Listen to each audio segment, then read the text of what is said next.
Hello, my name is Paul Brinkhurst, and this is another ESAT training video. In this video, we're going to look at creating time points, completing the assessments, and the consensus process for getting your outputs.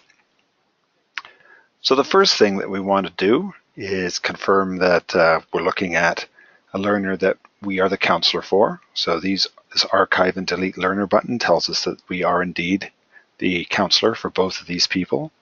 If I now go to manage time points, it'll show me all the existing time points. These have all been completed. I can put in the name of a learner here to search. I can also search by what type of assessment I want and whether it's been completed or not. If I look at the next page, I think we've only got John on here. Yeah, so we're going to create a time point for Jane. So we click on Create Time Points.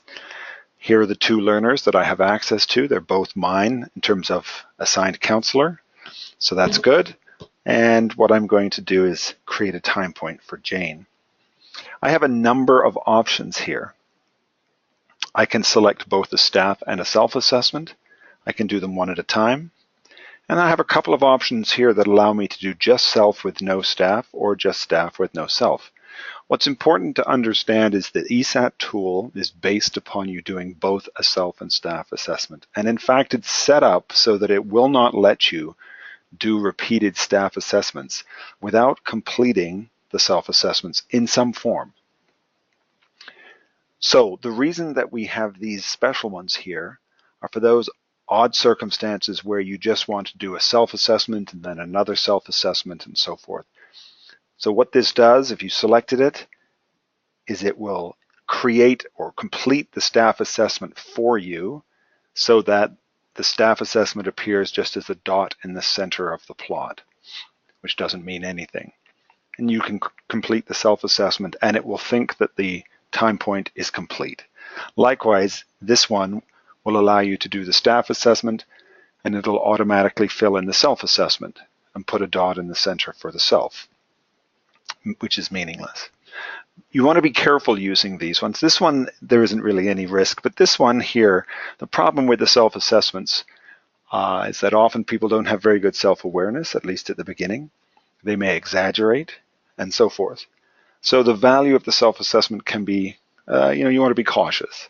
This is not a psychometric self-assessment that has been tested with huge numbers of people to determine that it has some form of official validity.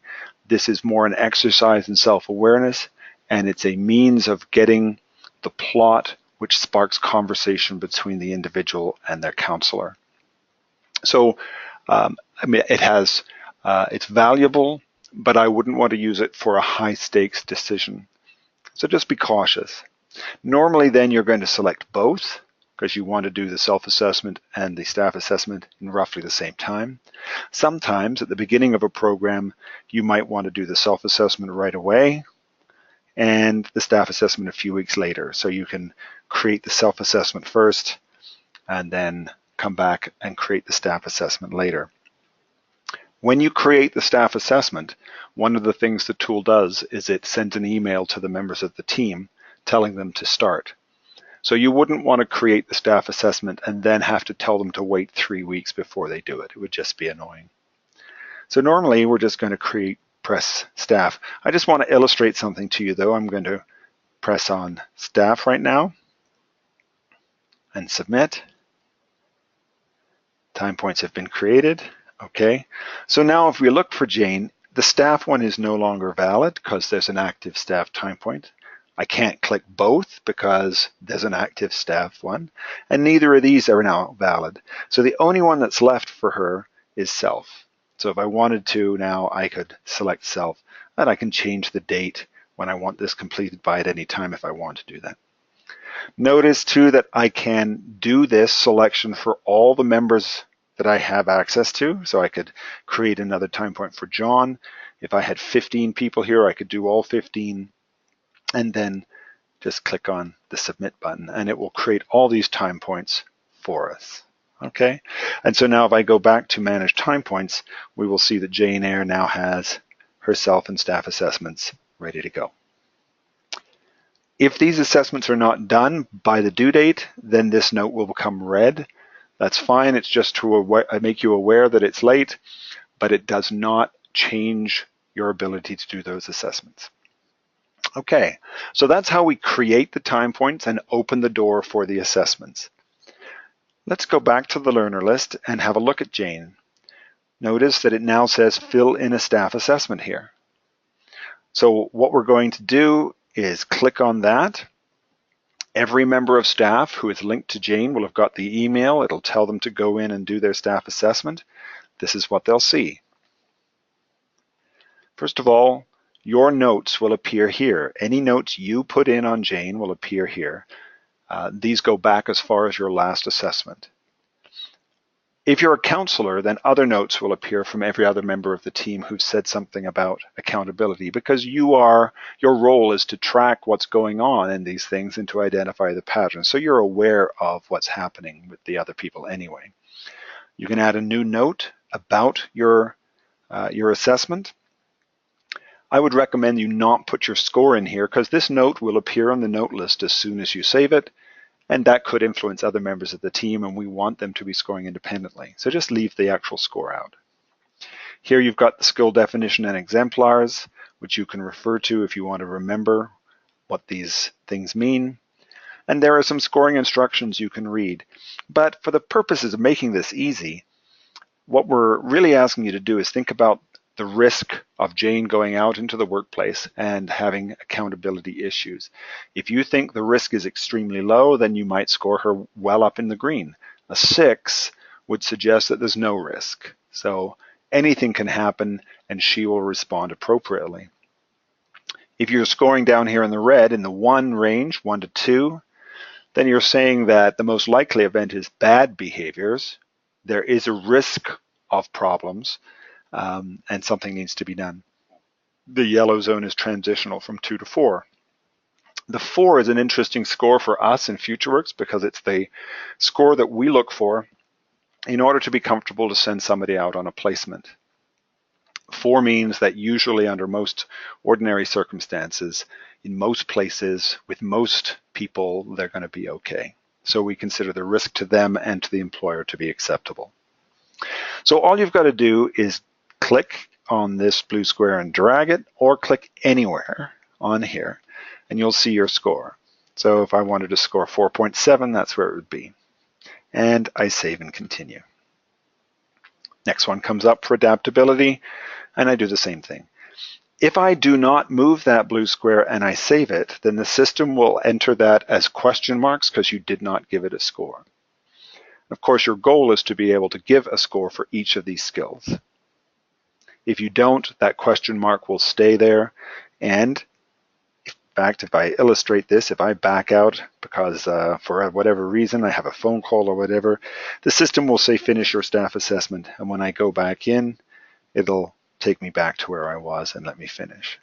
So that note, finish your staff assessment, will stay there if you skip a skill. Okay, so we go ahead and do this until you're done. It's very simple. Notice if I want to, if I'm the counselor, if I go to the, whoops, that's not the right link. If I go to the staff and consensus scores, all my scores are coming in. Here they are. Here's the ones I haven't entered yet. As each person on the team does the score, a new row will appear. And down at the bottom here, I have, because I'm the counselor, I have the consensus score windows, where ultimately I'm going to enter the consensus score that we arrive at as a team. It is that consensus score that will ultimately be the staff score that appears on the plots. Notice down here it tells me that Jane Eyre hasn't completed her self-assessment for time point 1, and I can't finalize the consensus scores yet. When Jane's finished, a blue button will appear here that says finalize, and when you have got your consensus scores entered properly and you're happy with them, you can hit that button and the plots will appear in the space below. Let's just have a quick look at that. If I go to manage time points and I look at one of John Smith's, let's say number 5, and that would be right there. So this shows me that back when we did this, on the 17th of January 2013. There were 3 sets of scores. There's the consensus scores. We didn't actually modify them in that example. And there's the plot that was produced. So the consensus process is really important. Some organizations don't have time to always meet, but it is important when you get scores like this to understand why there was a 1.9 and why somebody else is saying that the person is really employable. So this person's experience was positive, this one's was negative. Why? Was it because of the gender of the supervisor? Was it because of the time of day? Was it because of the activity the person was being asked to do? Or was it just because on that particular day something dramatic happened to that person that they couldn't handle and it didn't go well? These are important considerations when you're reaching consensus. That 1.9 could be the consensus score if the event that happened could happen fairly easily in the workplace, if the circumstances were not that unusual, and it was just a matter of the fact that the person didn't like to be corrected by their supervisor, or they were bored by the work they were doing, or something like that, because all of those things need to be addressed to make them as employable as possible. It could also be that this particular person is biased against the learner for something the learner did, or because they just don't like them, and that needs to be challenged as well. So the task is to look at the observations, hear the stories, and decide on whether the low score should in fact drive the overall consensus. And that's based again on, is it a common event? Were the circumstances unusual? Right? And if you're uncertain, err on the side of a lower score, because you definitely in this process want to be mirroring what an employer would do. Okay, once you actually get this plot, after the consensus, then the team's job is to analyze the plot, find the strengths, find the weaknesses, and look for the perception gaps. These perception gaps indicate a misalignment in understanding, so you're going to have a conversation with the learner at some point about trying to get those aligned. And of course, your observations are there to provide the concrete backup to explain why you scored lower or why you scored higher, depending on the circumstance. I just want to show you before we leave what the self-assessment looks like. So we're just going to log out and, I'm going to have to log back in. Bear with me just for a moment.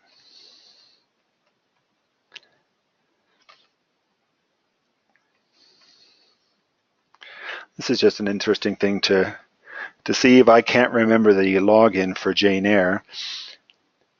It's Jane E, and her password, the original password is ESAT.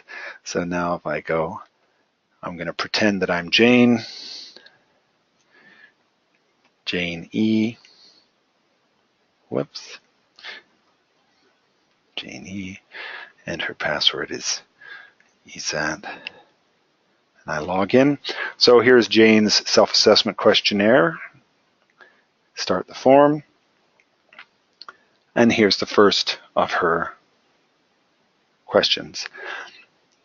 She has 54 to do because there are 9 skills in her program, and each skill will have 6 questions. 3 of those questions will be positive, like this, and 3 will be negative. And she has to answer both at work and not at work. At work, in quotation marks, means where the program is taking effect. So if this was in a school, at work would mean in school. If it's in a training program, it means in the training program. Wherever there are expectations placed upon her by your program. This is outside of your program. Only these scores are actually used, but it's important that they do both. In fact, they have to. The reason for that is that this exercise is as much about creating self-awareness and asking them to think about how their behaviors change in different circumstances. It's also about helping them see that their behaviors aren't locked, that they do modulate, and that they can bring useful behaviors from one environment to another. So they should take their time and respond honestly. It's worthwhile having somebody with them or with the group as they do this to answer questions. Just be aware that each person in the group is going to see different questions, and indeed, as the person does their second or third self-assessment, they're going to see a different set of questions in different order. There'll be some repeats, obviously, but they will not be the same experience each time. So they continue like this until they're done. If they log out and log back in, it remembers what they've answered, and we'll ask them to complete. Okay, so that is how you create time points for the learner, how you enter your staff assessment, how you reach consensus, and how the self-assessment gets accessed by the learner. There's lots of information about doing this in your user guide, and if you have other questions, then you can contact me using the email and phone numbers that were provided to you.